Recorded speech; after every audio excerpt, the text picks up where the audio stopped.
May pahayag po si Vice President Sara Duterte.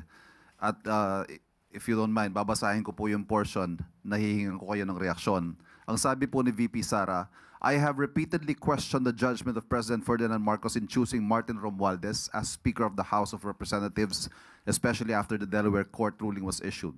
Sadly, President Marcos continues to display this flawed judgment by merely changing the leadership in both houses of Congress while keeping a stranglehold on the flood control probe through the creation of what is supposed to be an independent commission on infrastructure that is clearly under his control. One day, the floodwaters of truth and accountability will flow all the way to Malacanang, and on that day, the Filipino people will finally decide that we deserve better. Okay, nakakuha po tayo ng pahayag ngayon lamang at atin pong nabasa ang kabuuan. Unang-una po, siya naman po ay abogado. So, dapat malaman niya kung ano ba ang pagkakaiba ng na-mention at ang conviction. Hindi po natin pinagtatanggol dito ang former House Speaker o Representative Romualdez. Pero babase lamang po tayo sa kanya naging salaysay. Unang-una, sinabi niya rin po, oo, sapagkat ito ay tugma sa mga nababalita na noong pagtanggap niya ng suhol.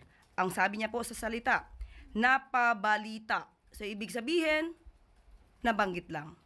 Pero walang naging desisyon ang korte tungkol sa di umanong suhol.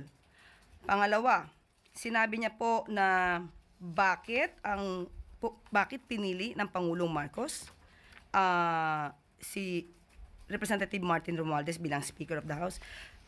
Wag niya pong kalimutan na mayroon pong separation of powers. Wala pong kinalaman o wala pong maaring responsibilidad sa pagpili noon kay Representative Martin Romualdez bilang House Speaker. So, wag niya pong kakalimutan yon. At yung binabanggit niya pong Delaware decision sa Delaware Court, muli, nakita po natin to pero wala rin pong mention na si Speaker Romualdez or si Representative Romualdez ay guilty. Ang sabi lamang niya dito sa kanyang pahayag na mention ng 17 times. So, siya po mismo, ang Vice Presidente ay na-mention din sa mga di umano-anomalya na transaksyon. Dapat po ba natin siyang husgahan?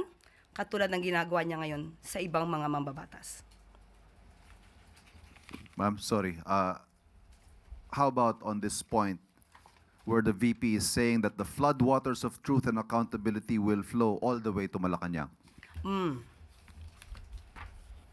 Maski na po mismo, napakinggan po natin si Senator Chis Escudero kahapon.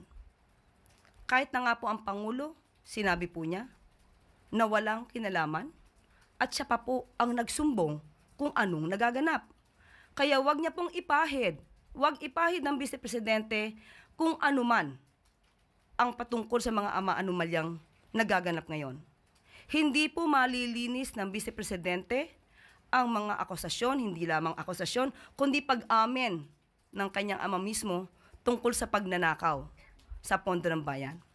So, wag niya pong ipahid kung ano man ang nangyari noong nakaraang panahon at ng administrasyon sa Pangulo na ngayon na siya mismo nagpapaimbestiga na maanumalyang flood control projects. Ang tangi lamang po yatang niyang alam ay sirain ang Pangulong Marcos Jr.